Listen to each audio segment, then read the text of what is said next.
شورست کے در دور قمر می بینم اینچی شورست کے در دور قمر می بینم ہم آفاق پرز فتنہ و شرمی بینم. کہتا ہے دنیا آج شر اور فتنے سے بھر گئی ہے، ہر طرف شور اور ہوگا ہے. یہ میں کیا دیکھ رہا ہوں دور قمر کے اندر. یعنی دنیا آج سائنس نے اتنی ترقی کر لی ہے، ٹیکنالوجی کا زمانہ ہے، لوگ کہتے ہیں ہم چاند تک پہنچ چکے ہیں. حافظ کہتا ہے دور قمر ہے لیکن دنیا میں ہر طرف شور ہے، فتنے ہیں، فسادات ہیں، گھروں میں آگ لگی ہوئی ہے.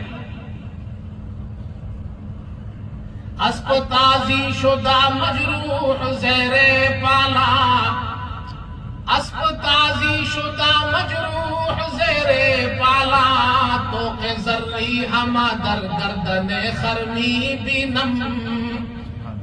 یہ کمال کیا، میں کہنا ایسا لگتا ہے جیسے ہمارا معاشرہ دیکھ کر گیا ہے. کہتے ہیں آج ہماری حالت یہ ہو گئی ہے کہ تازی گھوڑا، تازی اسب تازی، ایسا گھوڑا پالا کے نیچے زخمی پڑا ہوا ہے، کوئی اس کا خیال نہیں کرتا. اور ہمارا حال یہ ہے ہم نے جتنے بھی سونے کی زنجیریں ہیں، ہار ہے، جو ٹائٹل ہے، وہ سارے کے سارے سونے کے ہار وہ سب گدے کی گردن میں ڈال دیے. آج ہمارے یہاں ہو رہا ہی نہیں ہو رہا. کس کی عزت کی جا رہی ہے؟ جس کی عزت کرنی چاہیے ان کو تو ہم نے چھوڑ دیا ہے.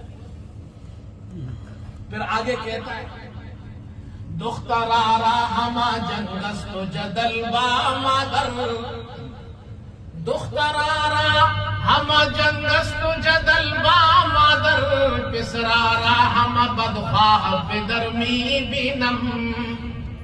گھر کے اندر بچیوں کی ماں کے ساتھ لڑائی ہے، جھگڑا ہے، ماں سے خوش نہیں ہے اور اولاد اپنے باپ سے خوش نہیں ہے. ہیچ رحم نہ برادر نہ برادر دارد، ہیچ شفقت نہ پدر راب پسر می بینم. بھائی بھائی میں آج جھگڑا ہے، باپ اپنے بیٹوں سے اولاد سے تنگ ہے.